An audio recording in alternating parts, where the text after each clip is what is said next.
Hi, my name is MinoMiyabi. Thank you everybody for watching my videos. This is the last chapter of 4 workshops about drawing your characters. It's time to free your mind. I hope you had fun with all the fundamental elements of drawing the characters presented over the 3 previous videos. Characters' emotions and features, then animal drawings. Now we're going to draw everything from many angles, many styles. Oh, I know that! That's perspective, right? It sounds hard. Well, Miu, look at you. You're already drawn in perspective. You look like this in the last 3 chapters. Once you know how to draw in perspective, your character is no longer on a plate. Making it look more real, it's no big deal. Drawing is basically done on a 2-dimensional plane, like on a sheet of paper. But we live in 3-dimensional space. Elevating your drawing to represent this difference is maybe what you're worried about. But here's an idea to relax you. What do we see with our eyes? You can think of your brain creating a 3D space in front of you by combining many 2D pictures received from your eyes, just like a camera. So how do we create perspective pictures like our brains doing since we're born? Let's start from a test drive of perspective. I have a ping pong ball here, and I draw a smiley face. You already see his front view. Now what happens when he turns around? Do you see his eye on the farther side become smaller? In real world, things can appear to be bigger or smaller depending on their distances from you. This is a result of perspective. Let's think about a cube. From the front, it looks like a square plane. When you rotate it, you will see another surface, but it doesn't look like a square anymore. Perspective guides you how to deal with such distortions. When you extend these edges of the visually distorted square, they eventually cross at a point. This point is called a vanishing point, named after an object vanishing into one point as it gets farther away from the viewer. In drawing, it is the point at which receding parallel lines viewed in perspective appear to converge. There are 3 major methods of perspective drawing based on vanishing points: 1-point perspective, 2-point perspective, and 3-point perspective. 1-point perspective helps you draw something centered or inside something. Place a dot around the center. Extend 4 lines radially from the point. Then draw parallel lines horizontally and vertically. That's it. Now you are in between 2 buildings in 1-point perspective. 2-point perspective is a useful method when you want to draw in other angles. Literally, place another dot somewhere else on the same horizon line. Then draw 2 lines from each point until they cross each other. Connect the crossing points. This line is the closest corner of an object. Splitting the guidelines, your box in 2-point perspective is done. Play with both methods, with multiple objects in the same environment. Then slide the vanishing points anywhere so you'll see the objects in a variety of angles. You want a huge building in front of you in a lower angle? Or looking down like a bird's eye view? For that, we add another vanishing point above or below the horizon line. You can call it 3-point perspective. For the lower angle, we draw guidelines from all the vanishing points to meet in center. For the bird's eye view, the third vanishing point is under the horizon line. Draw necessary guidelines likewise.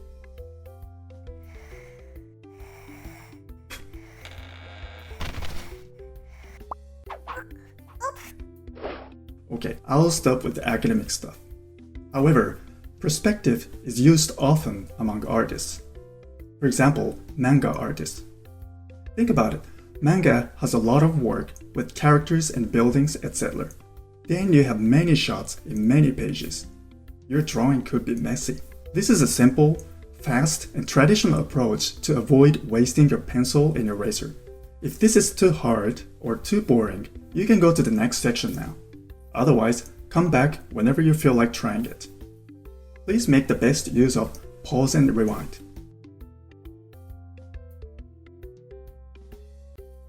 It's not that hard to apply such perspective methods to drawing a character. First things first, let's draw a box at your favorite angle. Your character will be in a box, like a toy figure in some shop. After we decide the angle, let's go into the detail of a character. Overall first, smaller details next.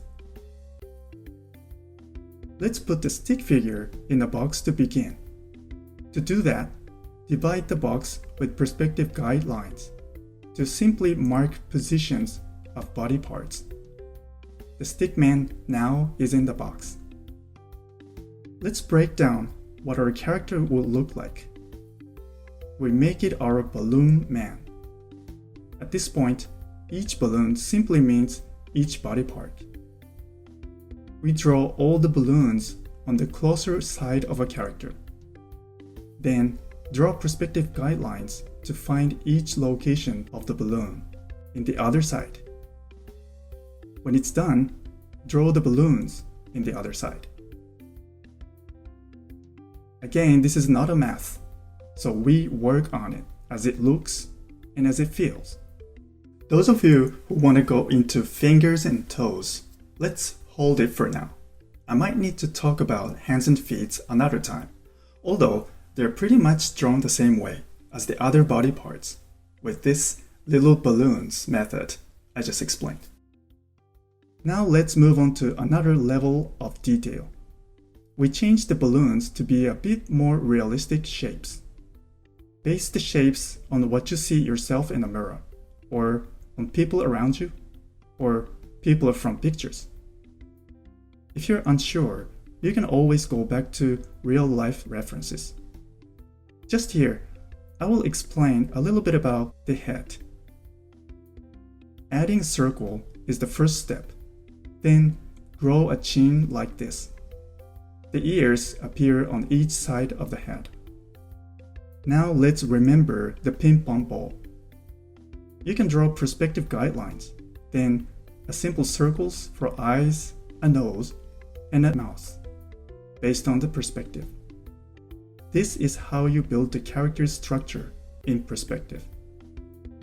Keep practicing so you'll be faster to build up. When you start getting used to drawing in perspective, you'll still likely face some particularly difficult areas of drawing. One of them is, how do we draw a character's arm pointing us? I'll show you some workaround to avoid tears. Let's consider an arm as many slices. Draw the first slice from the shoulder. Add another, then another. At this angle, you can't see the arm shapes easily, but you can find the sliced surfaces. After reconstructing arm by slices, you find the arm shape from connecting the outlines. For the fingers, you can apply the same slicing method. In a past workshop, one of the students asked me, I have learned perspective drawing for 10 years and have always followed the rules, but my character don't look right. What am I missing? His perspective understanding was almost perfect, but I had to agree his character needed a bit more punch.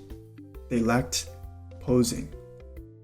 If you know how to pose your characters, they look much more appealing, even though the perspective might not be completely right. You might be aware that posing is something you need to learn from real life. That's right. But you can accelerate your study if you practice simply, quickly, and repeat. Back in my school days, one of the sketching classes always gave me fits. Using only 3 or 4 lines, I had to make a character's pose, then complete 20 poses in 1 minute. Well, that was a necessary pressure to become a pro artist, but if you want to just enjoy your drawing, you don't have to write in the fast lane. In that case, sketching at a cafe is simply a great idea. Especially practicing perspective drawing and posing, your progress might feel like stepping up a spiral staircase. Sometimes it needs more correction or perspective, or sometimes more appealing of poses. It's a balance in your daily practice. This is it. I've shared the main method I've depended upon to improve my drawing in perspective. Honestly, it took me years to be able to control the outcome and gain my freedom. However, this is one of the shortcuts in my opinion. Go steady through each step. Well, doesn't really sound like a shortcut, but it's still faster than wandering blindly in darkness. The time has come. We have to say goodbye, Mew. Oh. But we had so much fun time and learned so many things, didn't we? Every chapter was very short, so I tried to squeeze in all the essential key tips for you. Remember, practice always includes reviewing, so please come back to check out my videos and draw back and forth again and again. Who knows, I might come back to talk more about the details of each episode. With me too? Well, of course, Mew. Thank you again, everyone, for watching all 4 videos of my workshops. We hope to see you around soon. At the time, maybe you can show me some of your characters. Keep up your great work. And